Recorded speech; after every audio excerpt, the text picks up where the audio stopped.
Senate We got to Banking Committee start with Republicans have put this forward here. clear principles. We're going to pause this here, slide it, Senate bids Banking act. Committee Republicans Working with a new deck here. Y'all got to bear with me. But yes, let's start with Crypto Week and why it reminds me of the faithful year of my birth, 1992. To add context to this segment, we're going to start with Mr. Tim Scott, Senate Banking Committee Chairman, and his comments on the rules and regulations for digital assets that are set to be discussed this week. have put forward clear principles for market structure legislation. Principles that recognize the need to clarify and clearly define what is a commodity, what is a security, and how digital assets can trade and be custodied in a way that fosters innovation while protecting investors. We don't need more roadblocks. We need rules that actually work. That means legislation that will, number one, clearly define which tokens are securities. Two, supports modern trading infrastructure. Three, ensures appropriate illicit finance protections are in place. And four, protects investors while fostering innovation. And let's set the record straight. Crypto isn't lawless. It's traceable. In fact, crypto companies are helping law enforcement track illicit activity with greater precision than traditional finance allows. The data shows that more illegal activity still happens with cash than with crypto. That defeats that whole narrative, right?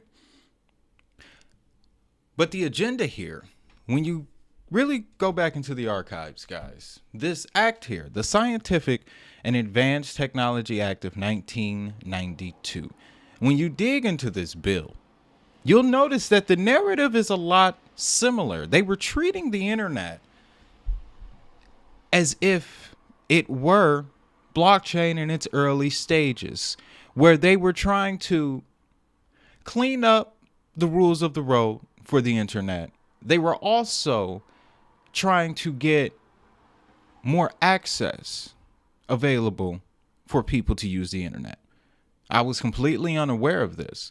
And it's amazing how fast things change, because in the early 90s, the internet wasn't for everyone.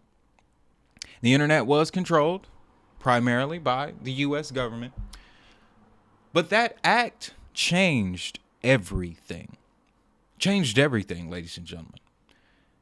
Shortly after the act, we got the internet boom. Companies like Amazon went public. This also encouraged innovation in the internet space, which led to the creation of search engines like AOL and then ultimately Google. So the connections that I'm trying to make here is this crypto week is a lot more important than we may realize. Yes, prices are very frothy right now. Bitcoin cracked $122,000 this morning. Just remember, though, this was all in the cards. Because let me show you what else this reminds me of. We've been talking a lot about this recently. G20 roadmap to enhance cross-border payments. Pretty much all of these goals have been met. But the parallel I want you to see is this roadmap not only taught people what this technology is, but it showed them how to use it in a safe way. That is echoed in the attitudes centered around the internet in the early 90s. And there were a number of government-based initiatives to kind of get people ready for this wave of internet that was about to happen. We have seen the same thing play out since 2020, maybe going back even sooner, because the earliest records of this plan go back to 2016. 2016, again, the aim is to address the fees that are involved if I want to send you $100,000. I'm in the United States, you're in Japan. With blockchain, I can send you that 100 grand on Stellar, XRP, whatever network, less than 5 minutes. Boom, you got the money tax free. If I were to send 100 grand to you using traditional methods, it'd take a week and a half. This bank would need to get a piece. Your bank would need to get a piece. Taxes involved. We'd have to fill out a form for it. It's a whole lot of stuff. All of those extra steps made the process more expensive. Thus, the reason why G20 nations came together. And if I'm not mistaken, you can even find traces of this conversation going back to 2008, because it was the financial crisis of 2008 that triggered the changes in the financial markets that we are living with today. I'm willing to debate that. But the point I'm making here is the same thing happened in the early 90s. And in 4 short years, after the Scientific and Advanced Technology Act was passed, Amazon went public, Google hit the scene, AOL, Napster, we remember the internet giants. And that run lasted for about a decade after the passing of this act. So I know a lot of people like to rely on their charts, cycles, things like that. But what about the macro level events such as these that open the door for investors to even get in the market to cause the price action in the first place? There's another act that passed a few short years later in 1996 called the Telecommunications Act. This one more so focused on the telecom market, but anybody who knows a thing or two about the internet, you need some type of phone line, especially back then. You needed a phone line to access the internet, so they were hand in hand. Telecommunications Act 1996 passes. Not only did this open up the doors for internet companies to go commercial, it also allowed media entities to get involved as well. So the SATA is what I like to call it, of 1992 resembles the Anti-CBDC Surveillance State Surveillance Act as well as the Clarity Act, because those two focus on the structure of the blockchain market as well as its definitions, similar to what the SATA did in 1992.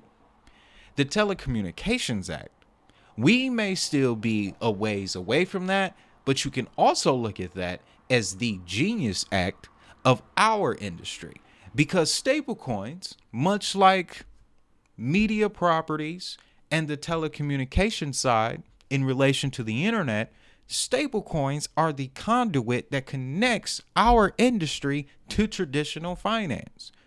So, to wrap it all up here, without the Scientific and Advanced Technology Act of 1992 to establish the rules of the road, it wouldn't have paved the way for the internet companies that we are very familiar with today to begin to rise. The Telecommunications Act of 96 that came 4 years later essentially gave them a nitrous oxide boost and sent them on their way. The Stablecoin Act combined with the CBDC surveillance and clarity are essentially both acts combined into one thing. And that's fitting. That makes sense, because I wouldn't expect the timeline to be as long with the technology that is twice as fast, and it's already built upon the internet and looking to improve upon the internet. So I really wanted to share this with you guys because it was compelling. It was very compelling to me. And I remember last year I spent a few good months trying to find parallels between the rate of adoption of blockchain technology and other technologies from the past, like video games, telecommunications. there were a lot of parallels between certain eras of adoption for these technologies, and it gives us an idea of where we're headed with these technologies. Like I said, when we looked into the G20 roadmap and it all began to click, there's something about the number 14. All of this stuff was pre-planned. It was in the cards, so it really didn't matter what you held. Yes, there will be companies that fall off. That's a given. But where we are right now is the beginning of the boom. It's the beginning of it's the wick is about to be lit. Ladies and gentlemen,